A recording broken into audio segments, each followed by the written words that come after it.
Boom. What's up, Zinger Nation? Welcome back to Flight 49 on the Moon or Bust rocket ship, your home for all things altcoins and DeFi.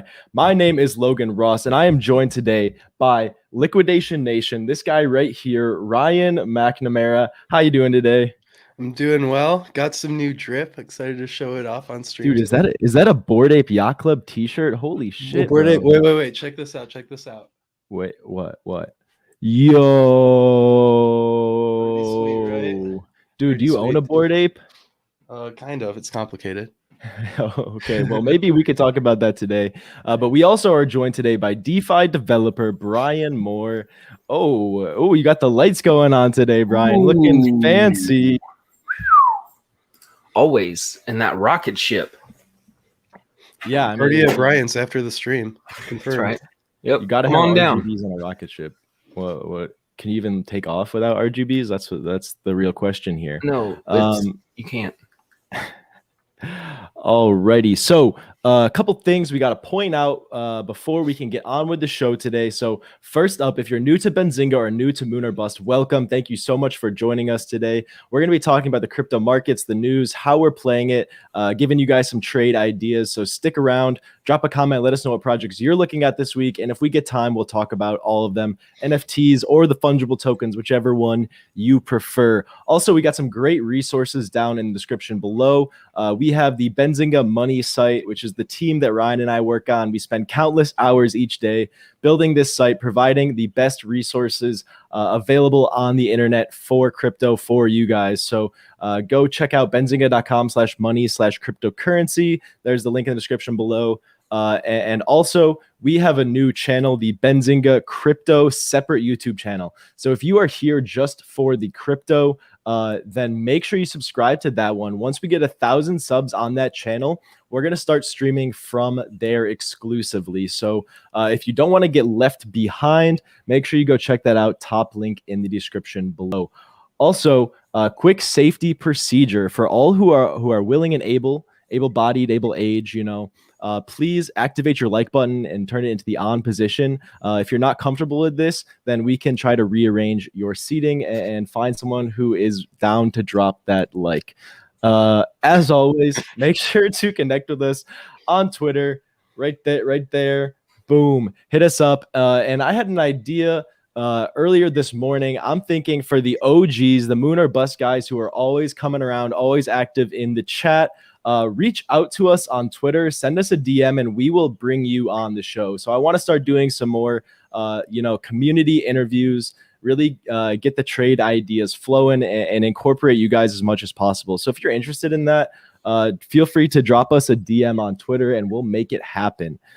So let's get on to the news. I'm sure everybody wants to know what's going on in China. So I'm going to add my screen right here.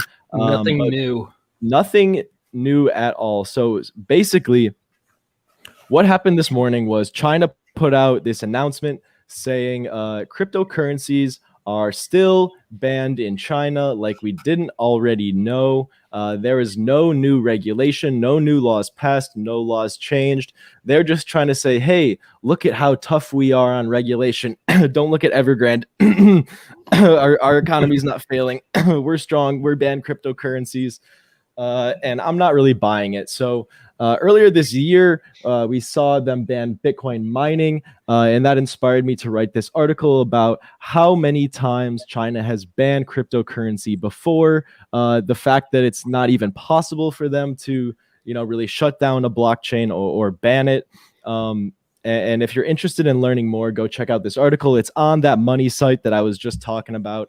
I can drop a link in the chat for y'all to make it quick. Let's see. Boom. Okay, so do you guys have any thoughts about the ongoing situation? Should we go look at the price action? What's the vibe? It definitely killed everything.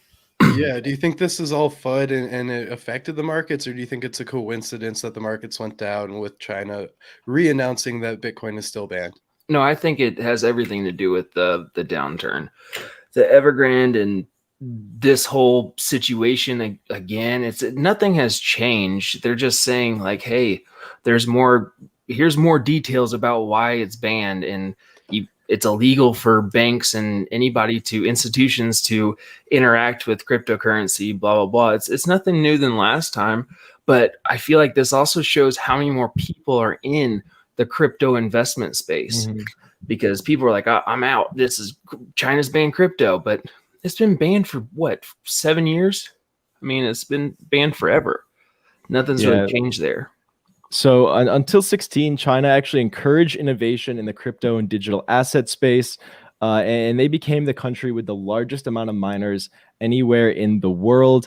In 2016, however, they quickly pivoted, ordered the shutdown of cryptocurrency exchanges in all of China except Hong Kong. They made ICOs illegal in 2017. Probably because of that risk that they pose to their investors. You know, China loves to protect their citizens and take care of their citizens. So way to go for them, really looking out for the community. Great work, guys. Well, something interesting here is that China has such cheap electricity that these Bitcoin miners were able to use that and make a profit. Now that they had to move, they have to look to like renewable energy sources, which is, in my opinion, good for Bitcoin. Bitcoin's known for using so much energy and being bad for the environment. But now that they can't be in China, they have to find alternate energy sources. So, I mean, I think that's a good thing for Bitcoin. And it gets more decentralized that way too, since it's not all in one country. This was like 50% of Bitcoin's hash power was from China before this ban. Right. And also, I think it's important to mention the digital yuan. So China, they're creating their own cryptocurrency. They're digitizing the yuan. And this is what people call a CBDC, a central bank decentralized currency, or digital currency, excuse me. And so they really don't want competition for their, they want that tight grip over their own digital currency, and they don't want people to use any other digital currencies. John Moore, great comment. Tyranny always comes in the name of safety, right? So Caleb Zombie Man, he wants to know, what are some good spots to buy crypto? So let me just show you here. When you're on the money site, you can go up to this crypto page here. This is the landing page that is linked in the description below. It's the one that Ryan and I built, and it has the answer to your question, Caleb. So right at the top, as soon as my slow ass internet loads, boom, best cryptocurrency brokers and exchanges. This will take you right there. You can find out all the good spots to buy crypto. I won't spoil it. I'll let you go figure it, go find it, and also check out the rest of the page. So we curated these top 6 articles that we think are really important for beginners getting into crypto, and hopefully you'll find them interesting as well. We also have, your favorite show on Benzinga, Moon or Bust, some of our favorite episodes. So go check those out. And then your second favorite show, The Roadmap. I see Chris Catchy in the comments. What's up, Chris? Smash that like for Moon or Bust, for The Roadmap, for the homie Chris, and make sure you go check out all of these old episodes. If you haven't seen them yet, they are the best of the best, the cream of the crop. So go check it out. And we also have the Browse Altcoins page. So if you want to figure out how to buy one of those altcoins that you can't figure out how to get your hands on, ICP, huh? That is a good place to find it. Let's see. Do we have the Moon or Bust page linked right here? Or is this like the YouTube playlist, or is this the page? Let's see here. I don't know. You should ask who made it, Logan. Yeah. I did make it, so I should probably know this. So this is the Moon or Bust page. We created a game to go alongside this show, and it's basically a way to curate trade ideas and figure out which coins you guys are feeling at the moment. So go check it out, and what you can do is you can vote Moon or Bust on all your favorite cryptos, and you can also see how the community is feeling. So if you guys want us to add any coins down here, let us know, and we can make that happen. Oh, shoot. And there's also the convenient links to the how to buy if you're curious about that too. So let's go over to some price action. Enough self-promotion. Here we have. I want to point out one thing that. What's up, Brian? This person said it seems like it's engaging in collusive behavior to lower the price of Bitcoin while they buy more up. And I would. I'd argue the fact that, I think a lot of people are doing that too. There's no way to regulate if, any market manipulation or anything's going on. So that's kind of a valid point. I mean, we don't know for a fact, but I think there's a lot of that going on with multiple currencies. I think you got to watch out for it and be careful. Mm-hmm. Okay, so we see here, these are the weekly candles. I'm zoomed out quite a bit. Here is the beginning of 2021, just for a little perspective. And here is where we are now. So we've been pointing out this bull market support band to you guys for the longest time now. We see here we have the red line is the 20-week SMA, and the green line is the 21-week EMA, the exponential moving average versus the simple moving average, okay? So people argue about which one of these is really the most important. So how about both of them, right? So what we've been talking about for weeks and weeks now is that we want to see Bitcoin close a weekly candle somewhere ideally right above this line. So we saw wicks right down to the line multiple times. And now we have the potential opportunity to close a weekly candle at this line. So right now it's about $43,600 for Bitcoin. So that's the number that we want to hold by Sunday night at 7 p.m. Eastern time is when that weekly candle closes. So make sure to keep your eyes out for that. I suspect we'll probably end up somewhere right around there. I think this could be the thing that we've been waiting for, the thing that we've been calling for a long time now. And then once this does happen, that is insanely bullish. That is clearance for takeoff, in my opinion. But we'll see if Evergrande really defaults, China doesn't do anything to help them, then it could cause like a ripple effect. And a lot of the backing for the Tether stablecoin is in Chinese debt. So if we see Evergrande fall, we could see more and more dominoes fall. And a lot of these dominoes could be closely related to the value of Tether, which would hurt crypto. That being said, that's a great time to mention decentralized stablecoins like DAI and RAI. So DAI, DAI, is a decentralized stablecoin that is managed by the MakerDAO, DAO. The token for MakerDAO is MKR. And this stablecoin is the favorite of DeFi enthusiasts for its decentralized stability, right? So there's no company that has to maintain that peg for you, that you have to trust in, be that Circle, which is much more transparent, US based, or be that Tether, which has been kind of a little bit shady in the past. So I think decentralized stablecoins will be the way to go. And also the government can't stop them. So that's another huge bonus there. Let's hop on over to the ETH chart. Once again, weekly candles. And we're holding a little bit stronger above that support line, support band right here. The weekly close could be down to like 2,800, and we'd be chilling. I think that we'll probably see something pretty similar to whatever happens with Bitcoin. What do you guys think about this one? Well, first, what do you guys think in the chat? Can you drop a comment? Let us know. Do you think we're going to hold the line going into the end of the week? Yes or no, and maybe why you think that. But Ryan, what do you think? Yeah, I think these next few weeks are going to be really critical for the rest of the year. I think if we can hold, then we could see new all-time highs maybe within the next month or two, which would be great. If we don't hold, though, I mean, that's pretty bearish. We were just down like half of the all-time highs for Bitcoin, half of the all-time highs for Ethereum for like 3 months. So I could see that happening again. I mean, we generally agree with our boy Benjamin Cowan. He's a data scientist who's very popular on YouTube. He has some good theories about all of this stuff. So go check him out if you're interested in the data behind cryptocurrencies. But yeah, I think these next 2 weeks are going to be really important for the rest of the year. If we can hold that line, I think that, like you said, it'll be super bullish. If we don't, we'll probably be pretty bearish for the next few months. And hopefully by 2022, we'll pick back up above that bull market support band and be on our way.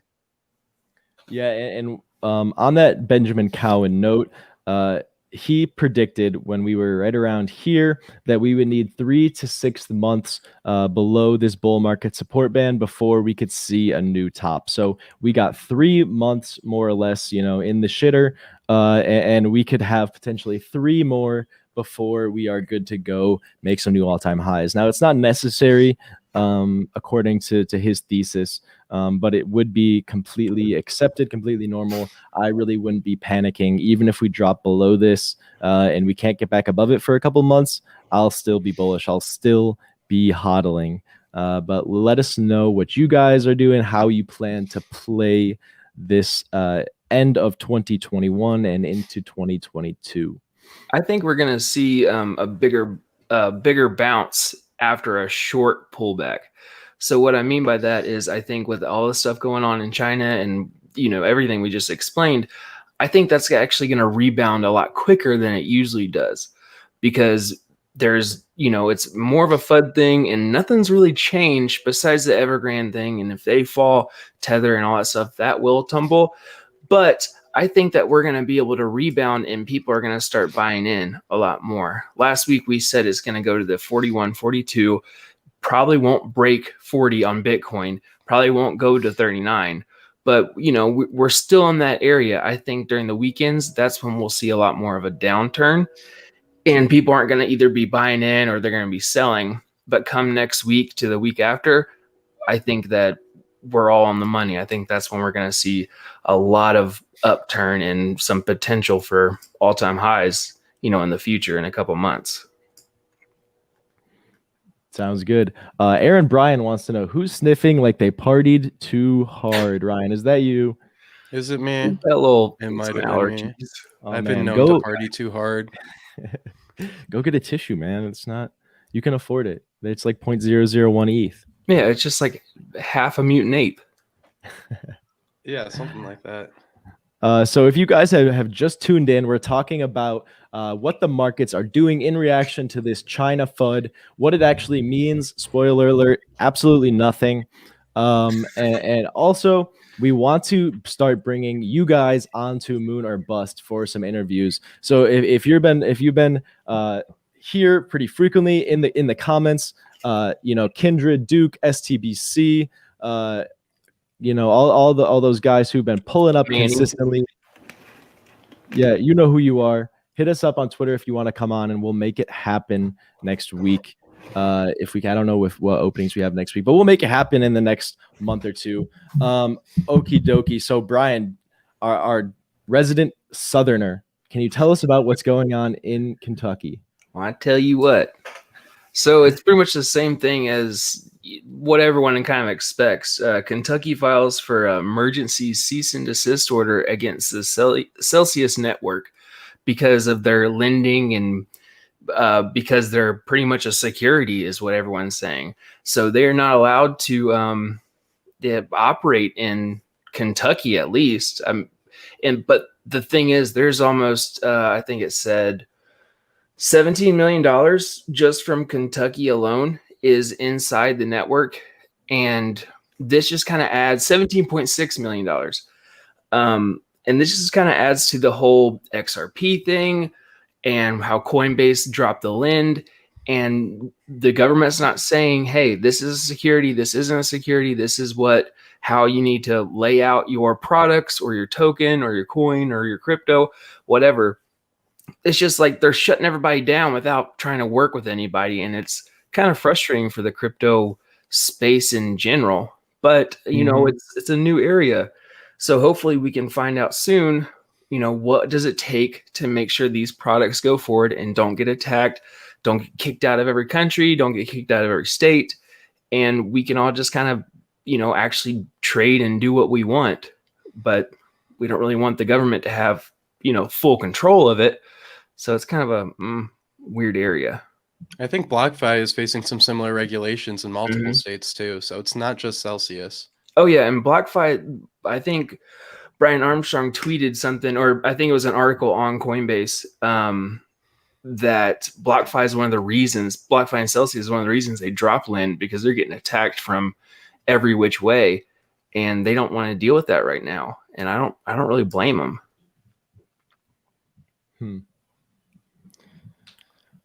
Yo, Well, Guys, bro, holy frick, bro. Snoop Dogg What is Cosmo Medici, bro. You guys need to see Snoop Dogg's $20 million what? NFT collection. It Dude, is my insane. mind is blown right now. He's made millions of crazy. dollars. We gotta check this out. He was an anonymous NFT influencer. He went by Cosmo De Medici, had maybe 20,000 followers on Twitter, maybe 30,000 before he revealed himself as no one else but Snoop Dogg. Now he has about 50,000 followers. He has an insane collection and some really cool threads. So go check him out on Twitter. But he has 9 CryptoPunks as well as a lot of art blocks, some chromie squiggles, some other art blocks curated collections. But he has about $20 million in NFTs. He has one of the most elite collections out there. And he has really good taste, in my opinion. I think we should go to his OpenSea maybe after we check out his Twitter for a minute and look at some of the best pieces in his collection, because some of them are just crazy. Yeah, so Cosmo was blowing up on Twitter. He was the one helping all the celebrities get their hands on these punks. And it turns out he was a celebrity in disguise this whole time. Did not see that one coming. Holy frick, bro. Okay, so you guys can read his thread here about how he got into crypto. He says, "Friends, today I share the uncensored tale of how I entered the wild world of NFTs from 0 to 8 figures in 30 days. Snoop Dogg, young, wild, and free. You know him. Like it's hot. Drop it like it's hot. He has been dropping bags on these NFTs. So here is his OpenSea profile. He says, for over 700 years, we have loved the JPEGs. Okay, so I want to check out that very first NFT, actually, Logan, that one for 1.5 ETH, because that's his newest NFT in collaboration with the Sandbox. So for those of you unfamiliar with the Sandbox, it's a decentralized game on Ethereum. It's a lot like Decentraland. It's like an open world game where you can own real estate. And he's actually going to be throwing a party on the Sandbox in his private mansion in the Sandbox open world. And to have access to this party, you need to have one of these NFTs. So it's a pretty cool idea. They're selling for a lot of money and there's perks. I'm pretty sure there's giveaways. There's other exclusive NFTs you can get at this mansion party. And you have a chance for Snoop Dogg to come over to your metaverse land and perform a concert on your land. So you could probably do whatever you want with it at that point. If Snoop Dogg comes to your land, I mean, I would think you'd be able to charge tickets kind of similarly to this, like how this is happening right now. So I think that's a super cool idea. And it's really cool that Snoop Dogg's getting active in the NFT community. He's not just simply collecting these JPEGs. He's blowing it up. He's talking about it on his main Twitter. And now he's throwing an event with the Sandbox. I think that's going to bring customers to the Sandbox to play the game, to open an account. So I think that's pretty cool. I just wanted to mention that. I saw STBC in the comments say the Sandbox thing he's doing, it's only 1.5 ETH. I mean, only 1.5 ETH. It seems pretty expensive to me. But I mean, it's historical. It's a cool NFT and it has some perks. So it's cool, I think. It's going to be like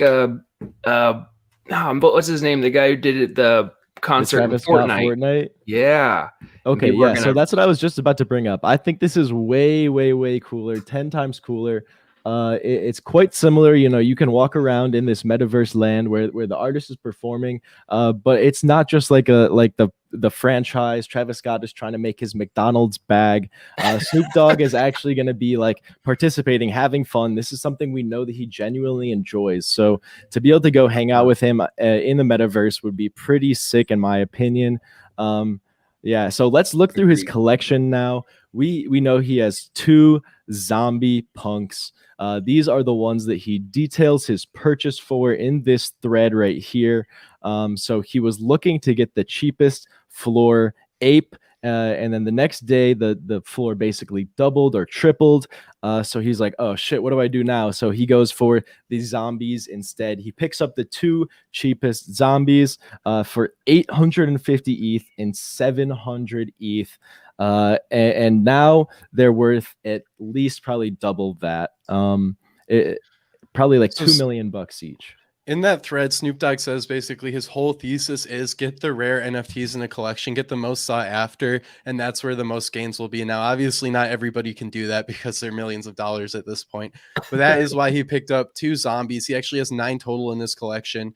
And Logan, if you go back to OpenSea, you can see that the other punks that he has, they're not just normal punks. They have very rare traits. So, for example, that one right there with the beanie, that's the rarest trait. That's the rarest attribute a punk can have, is the beanie. So he picked one of those up.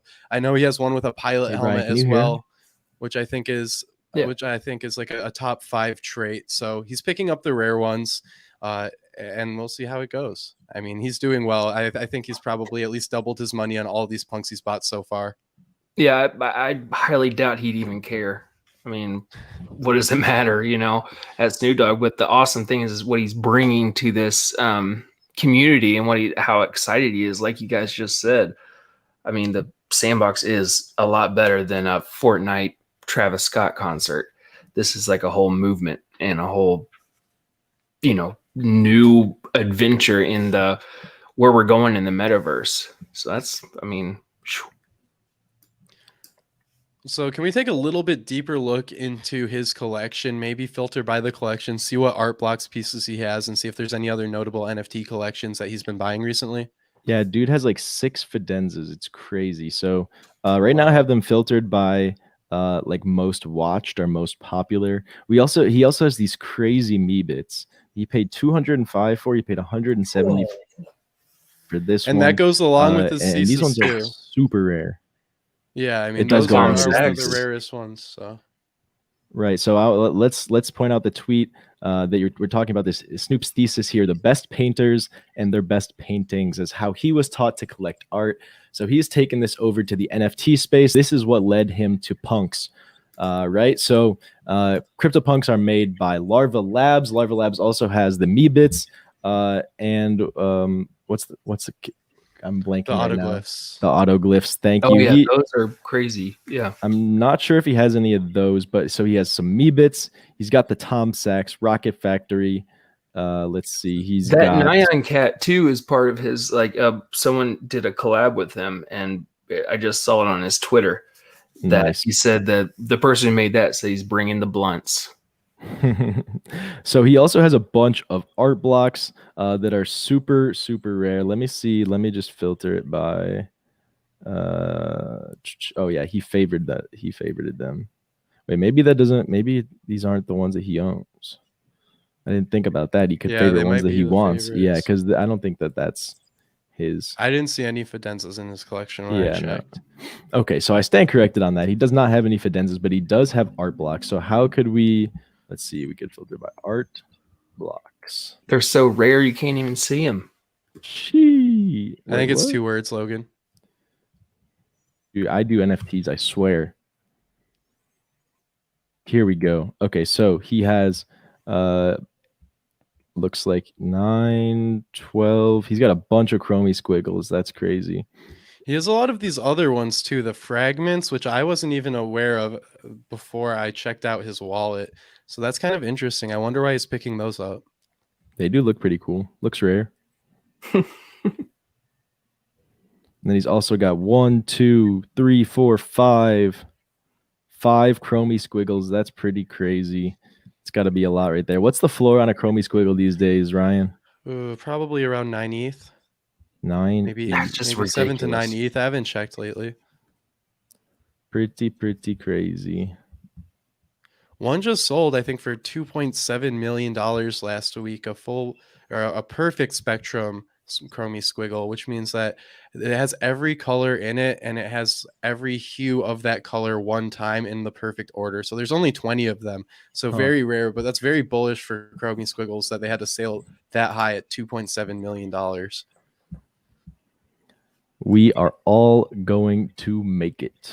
I didn't know what that meant. As long as you drop a like. Boom. Well, now you do. Yeah. You sure have been missing out the past few months without knowing what we're all going to make it means. Yeah, right? Brian. Who knew? Whatever. What's this Get wag on me it, thing man. all these kids are talking about these days? Yeah, What's you wag me? whippersnappers. You freaking Zoomers. Yeah. Is wag me the new NFT I need to buy? Is it? I don't know. How do I make it? I don't know. All right, Sounds get too our sexual. Wag Me NFTs next week. We'll be dropping a whole new line. I bet there's already a bunch of those out there. Okay, so the You're not cheapest gonna make it. squiggle you can buy right now is 10.9. It looks like it was drawn by a toddler with a messed up marker, and it cost $30,000. So It moves. it does move. Can we see it move on here? Do we need to go? For those of you unaware, chromie squiggles move. It's not a common fact. Not everybody knows that. So that's a huge value add for Chromie Squiggles. Brian's not going to make I it. already told him he's not going to make it. I'm going to make it. Don't worry about it. Drop a like so Brian can make it, guys. Yeah, Chris is now blacklisted from our NFT drop. Wait, how do I make it move, Ryan? Click on it. Okay.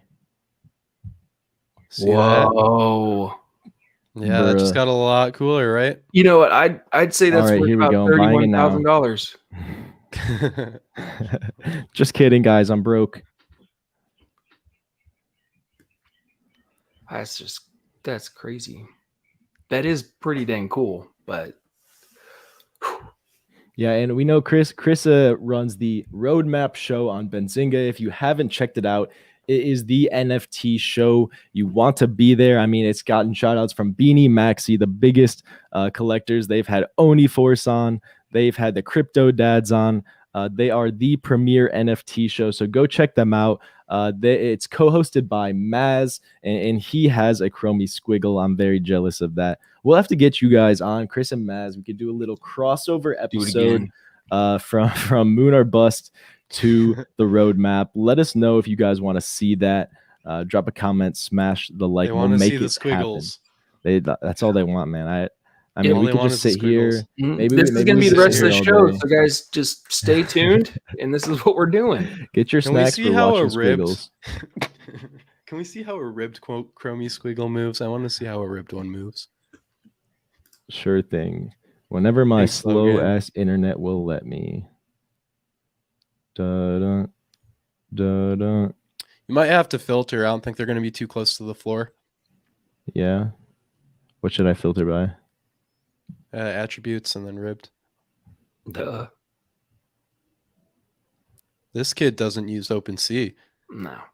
What's an NFT, bro? Do you even Chromie Squiggle? Scroll up. Chromie Squiggle. It's alphabetical order. Yeah, it's not my fault that I'm too poor to buy art blocks, guys. Come on. Ribbed. Here we go. Nailed it. Get ready for this. It's going to be amazing. We got to pick a cool looking one, you know? How about that black one? Oh, okay. This one looks cool. Like a snake. Like a slippery little snake. Like a slippery little snake. All right, guys. Moment of truth. Get ready. Hold on to your pants. Is it moving? Yeah. Dang, that sucks. I would never buy that one. Oh, I got it. Huh? It's moving very, very slowly. Oh, I see it now. Pink right here. Man, that was worth it. Kind of disappointing, not gonna lie, guys. I think we've covered Squiggles in depth now. We can probably move on. I mean, we've seen several Squiggles move now. Don't forget that Chromie Squiggles move. Or else you're not going to get this content anywhere else. I'm just letting you know. Subscribe. That is true. For better or worse, you will not be getting this content anywhere else. Okay, so next up, let's move on to integrating Twitter integrating the Lightning Network onto their tips platform. So you can tip popular Twitter users. I wonder if Snoop Dogg is verified. This could be, of course, a good. No, but he doesn't have the tips going. Oh no! But basically, what will happen? There'll be this button that will pop up right here. Previously, you could use Jack Dorsey's other company, Square or Venmo, I believe, to send a tip. But as of yesterday, you can now use Bitcoin. So Bitcoin is now the official currency of Twitter. I think that's pretty sick. And we can do, payments across countries, across border lines in seconds. So basically, Western Union just got deleted by Jack. You also pay in Satoshis. Satoshis? Is there a T? Yeah. Yes. Is that wrong? Yeah. Satoshi. I can't say it. It's like cinnamon. But so you pay it, like you can pay as little as $1 or $5, $10. It's pretty cool. Yeah, and since they use the Lightning Network, you'll probably only be paying a penny or two in fees. So it's super economical for anyone who wants to transfer money. Like Logan said, who needs Western Union anymore? Just make a Twitter account and you can send payments anywhere in the world for probably a couple cents. And it's a great way to tip too, because you're not going to be tipping somebody 20, 50, $100 all the time. And if you just want to send $1, you can do that. So yeah, that's really cool. And that's not the only feature that they're integrating. They're actually working on verifying NFT profile pictures. So if that's not bullish for NFTs, I don't know what is. I've seen so many people put fake CryptoPunks as their profile picture. Once that feature comes out, they will be getting flamed for sure. And then they're going to be wanting to buy some other NFTs. And obviously these people who use CryptoPunks NFTs as their profile picture but don't own them, it's probably because they can't afford it. I mean, almost nobody at this point can afford a CryptoPunk at $300,000 for a single CryptoPunk. Hey, speak for yourself, man. You poor. Okay. I mean, you were just calling yourself poor like 5 minutes ago, Logan. I don't That's know why it's a joke, changed. Ryan. Are the markets going up now or something? Did I miss something? No. I wish. But I think this could drive demand to some cheaper NFT projects because people are probably going to want to get verified, right? They'll want an NFT regardless of what it is before they could have a CryptoPunk as their profile picture. And unless you actually verified it, you didn't really know if they owned it or not. Now there'll be a simple check mark or some type of icon to let people know that you actually own that NFT. So for the people that right now are using these really expensive NFTs, they might want to get verified and they'll go over to probably less expensive projects within the And ecosystem. you know what that means, right? What does it mean, Logan? Tell us the alpha. Ethereum addresses connected to your Twitter account. So as we know, Jack Dorsey does not like Ethereum because it posits to make Twitter irrelevant because of its anti-censorship nature, because of decentralization. And so Jack Dorsey has been all in on Bitcoin instead because, it can't recreate Twitter because there's no smart contracts. But Dorsey does believe that Bitcoin's name, Bitcoin's adoption will be a good thing to lead cryptocurrency into the mainstream, and Twitter integrating it, I think, is amazing for crypto as a whole. But I would love to see him add ETH as well. He's not going to do that, but people want their NFTs verified. People want their Twitter, their CryptoPunk Twitter profile picture to say, yeah, this is actually my punk. You can check the chain and get that little badge or whatever it might be for their PFP. So, it's going to be hard for Jack to reject this PFP NFT wave. Even if he doesn't like Ethereum, it looks like we're going to get it anyways, thanks to them non-fungible tokens. Another cool thing, though, is what he's done is he's added a lot more users to the Lightning Network. I mean, within 24 hours, it went up almost 26% in usage, which is crazy. Kind of insane just by Twitter. That's ridiculous, and it's probably only going to keep going up. I bet within the next week, the Lightning Network doubles in size. And we've been talking about Bitcoin scaling since like 2016. Like, it'd be great to finally see it happen, right? Agreed.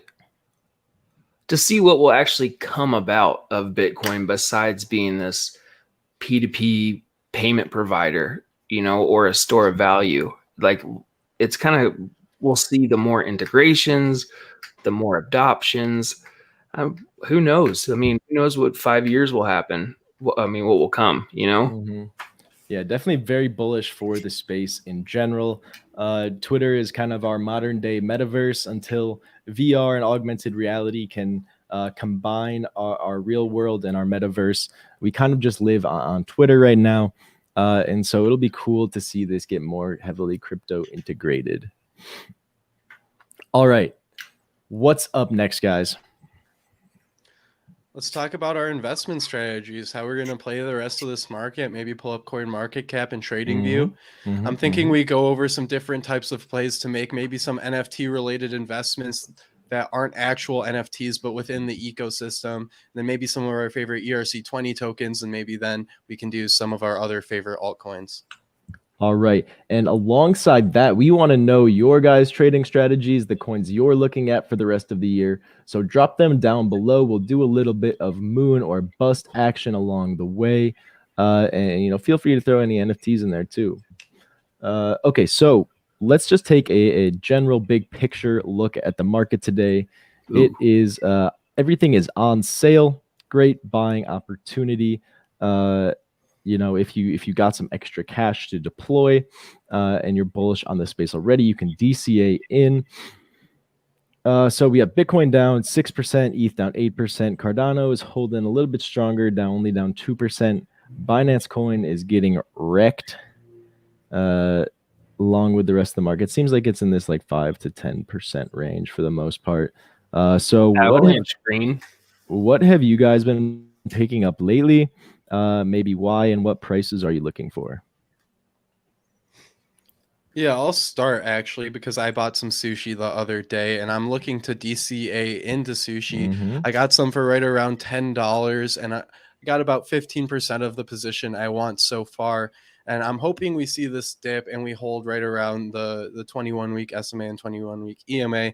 And I can pick some more up right around $9. I think this is a great play.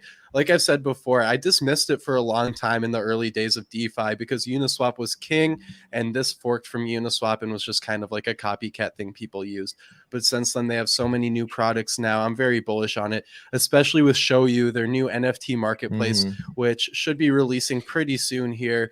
And when that releases, 2.5% of the sales on that platform go to sushi holders if they stake for X Sushi in the form of dividends. So they're making multiple facets for dividends. They have multiple products. They're very horizontally integrated right now. Lots of different products across the DeFi market. So I think sushi is a great play. And at rank number 78, honestly, I think it is pretty undervalued at this point with a market cap of $1.2 billion. I don't think it's unreasonable to say this is one of those coins that could 10x by the end of the market cycle. That is, if we see Bitcoin reach $150,000 and we see Ethereum reach $10,000 plus, I think sushi could get pretty damn close to $100 by the end of this market cycle. Yeah, I mean, look at Uni and Pancake. I think that sushi is definitely undervalued. Absolutely. So they've been climbing in volume too. They've been talk about really growing. So Ryan, you mentioned ShowU earlier. This is going to be a competitor to OpenSea, right? Yep. But it's going to be decentralized, maintained by the sushi governance token. And also you can stake your sushi on SushiSwap to get X Sushi or Sushi Bar, as they call it. And then currently the rates are around 10% annual yield on that Sushi Bar. And they will only go up when ShowU unveils. So if ShowU really has the ability to take maybe even like a quarter of OpenSea's market share, that would mean millions and millions and millions of dollars in fees distributed to those stakers. So I have been purchasing sushi as well, and I have been locking it up on sushi.com on their app. And I'm pretty bullish on this in general. So ideally, you'll probably want to get in before ShowU launches, before all that hype comes out. We are bringing it to you early. This is one of my big plays, and we can see here in the same vein, we have Curve as well as the next one I want to talk about. Do you guys have any final thoughts on sushi, or should we flip over to Curve? I'm trying to do a little bit of research right now on how much volume OpenSea does. Here it says $3.4 billion, I think, in the past 30 days. Have you guys seen the daily volume on OpenSea by chance? I'm trying to find that. No, I haven't seen it today, but it is ridiculous. You can go on to CoinMarketCap might do it, or yeah, I think it's on CoinMarketCap. So $3.4 billion in August. So that's $340 million every 10 days. So $34 million a day about. Right now, SushiSwap's doing about $200 million in transaction volume on their DEX, and X Sushi holders get 0.05% of that sale. So they get 2.5% from this NFT marketplace coming out, which is that's 50 times more than what they get from the decentralized exchange. So although it's about $30 million a day of OpenSea volume, if they can compete with OpenSea or even take over as the main exchange for NFTs, then the X Sushi holders will be making more than double their dividends right now, which of course will affect the price of the token directly. So we got Alan out here breaking out the telescope to make the price prediction plays. So he thinks Bitcoin will go up and altcoins will wait until next year. And he has been told by the Lord in heaven above in the stars. And he's been right so far. So we will watch for this. Alan, I'm curious to hear more about your strategy. But so this is my thesis on Curve. You guys ready? Mm-hmm. So let's look at the total value locked in these protocols according to DeFiPulse.com.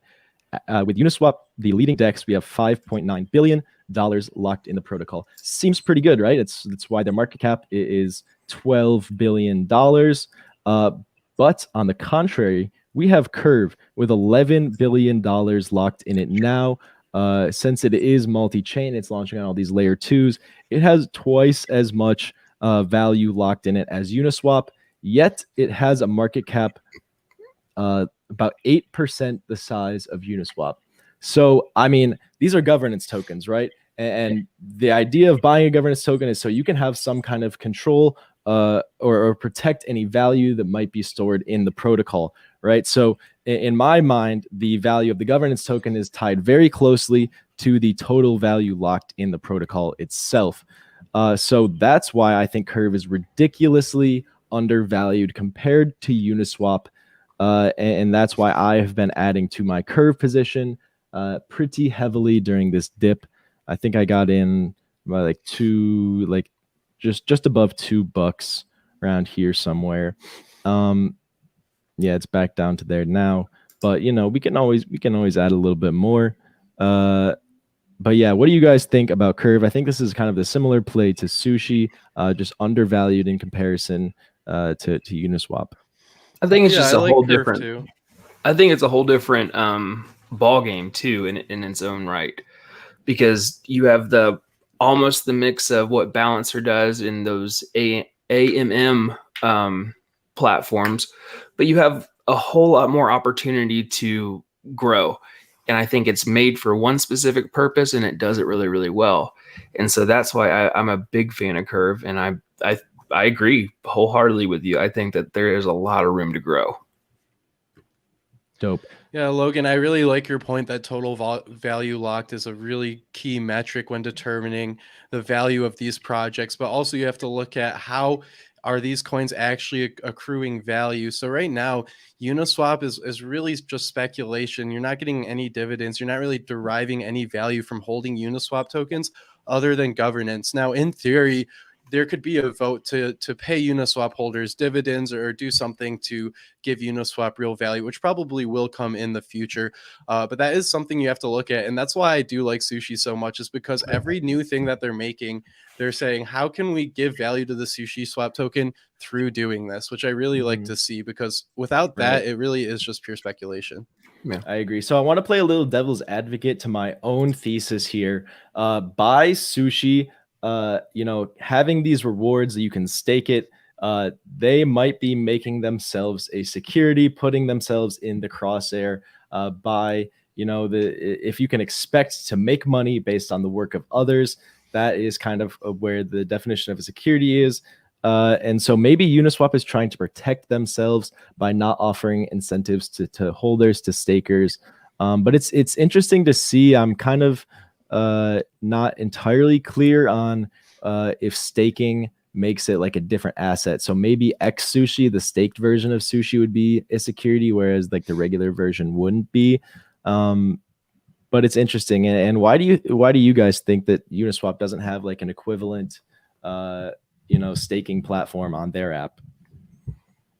Well, they're not paying dividends right now, so they'd have to vote and get something in place where you would stake for rewards. I think what you said, Logan, is probably accurate. They don't want to be targeted any more than they already are by the SEC, so they've just strayed away from it. And when David Sun came on and talked about Uniswap, he made a pretty good point. It does one thing and it does it really well, and there's not too much of a point to really upgrade it more than what it's at right now.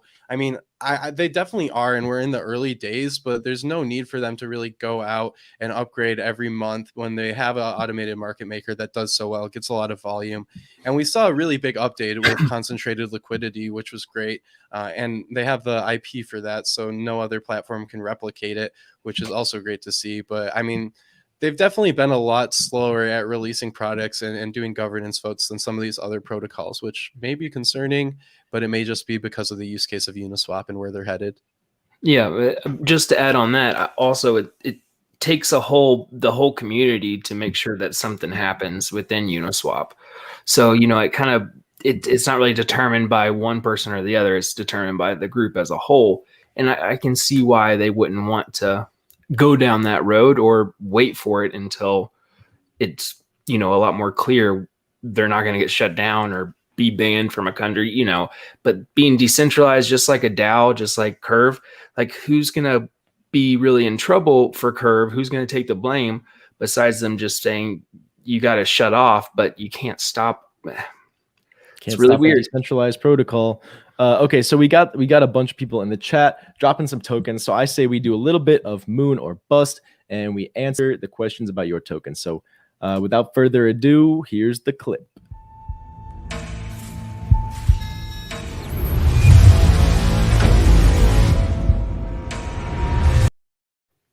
All right, so first up, I'm going to ask STBC to please exit promptly. Next up, I want to talk about some of these metaverse tokens. So we have Jonathan Dominguez wants to know about Sand or Mana. So these are both these are competitors in the metaverse space. They're both blockchain games building their own little metaverse. So Sand is the Sandbox. This is the one that Snoop Dogg is having his party on. And you guys can hop in there if you get a ticket for 1.5 ETH. But they have a token. I'm pretty sure this would just be like a governance token. Maybe there's some other values. I haven't looked too much into this one in particular. You use it to get properties and all that kind of stuff. Okay, cool. Yeah, they have a really large metaverse. And they have a really big marketplace on the Sandbox to buy different types of NFTs that you can use within the metaverse that they're creating, which is pretty cool. I mean, Sandbox and Decentraland, they're very similar projects. The way I would differentiate these two, I see Decentraland as more of an experiment where developers or people who own land can go and build whatever they want, basically just do whatever they want. Whereas Sandbox, I see it as a little bit more corporate because they do have more partnerships. Like we've said, they're working with Snoop Dogg. They have Care Bears. They have Atari. They have a few other partnerships too. They did one with The Walking Dead.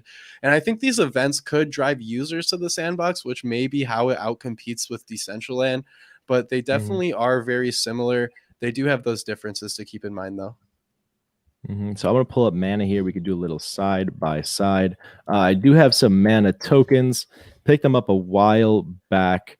And the day that I can walk my Meebit into Decentraland will be a very happy day for me. I think both these are going to do well. I mean, there's really the metaverse is what everyone kind of envisions the future is going. And I think both of these projects are, will be the forefront of that. So I'm very bullish on both of them. Yeah. So the distinction that I want to point out is the price, Ryan. Sorry, I'll let you go, but ahead. I just want to point out that Decentraland has yet to reach a new all-time high, as with most of the cryptocurrency market. But Sandbox, however, has wasted no time. They have already broken into price discovery mode. So this might be a pretty bullish short-term play, assuming the market does turn around. I would want to see that happen first, and then maybe try to get in, at this 80-cent level would be nice. All right, Ryan, go ahead. Yeah, so something else I wanted to bring up is although these two compete with each other, you have to think about through the long term what else can compete with these cryptocurrencies. And to me, that's the social media platforms, Facebook, Twitter, Instagram. They could easily make I'd even say Fortnite and Roblox too. Yeah, even Fortnite, Roblox, stuff like that. I mean, they could easily compete, and they already have the users, they have the platform, they have hundreds of developers working for them and the money. So once this starts picking up, I think we'll see some of these bigger corporations get into developing their own metaverses, which could really outcompete Decentraland and the Sandbox. I think there will always be an allure to having a decentralized metaverse because, I mean, the metaverse really is stemming from digital ownership. So I don't think that they're going to go anywhere, but that could definitely halt their growth if these bigger companies get into this. Yeah, and who knows, like I would say, just like he said, Roblox, I can see that one doing it first and just either partnering up or creating their own, because you already have a metaverse inside Roblox, and it's customizable. It is a sandbox in a developer term. Yeah. So yeah, I agree. It's gonna, who knows? Ooh. Okay, so brand new segment. I'm going to ask a question to Ryan and Brian. This segment is called Zoomer versus Boomer. Wait, you're not a boomer. You're a millennial. It doesn't No, have I'm as good of a ring to it. Damn. Brian's a I boomer. think I'm 50. Yeah. Okay, well, Brian, you're the relative boomer. I'm so sorry to do this. Brian, to you. you have to take off your hat for this segment. For this segment, Zoomer versus Boomer. Where would you guys ideally own your metaverse property? Would you rather have a piece of land in Roblox, in Minecraft, in Forknife, in Decentraland, in the Sandbox? Let's hear it. Decentraland. Yeah, Ryan. I mean, it's really hard to tell. I think if these bigger companies do get into it, there's probably going to be more transaction fees and some other barriers that you don't see within like on-chain platforms like Decentraland and the Sandbox. And being a crypto enthusiast as I am, I would probably be picking either Decentraland or the Sandbox. But at the end of the day, it really depends on where my friends are, you know, where everyone else is. That's where everyone's going to be.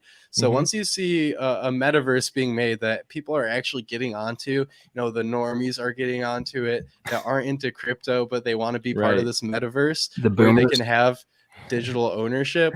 I think that's where I'm going to be. I'm just going to follow the masses. Yeah, me too. I got so that's it.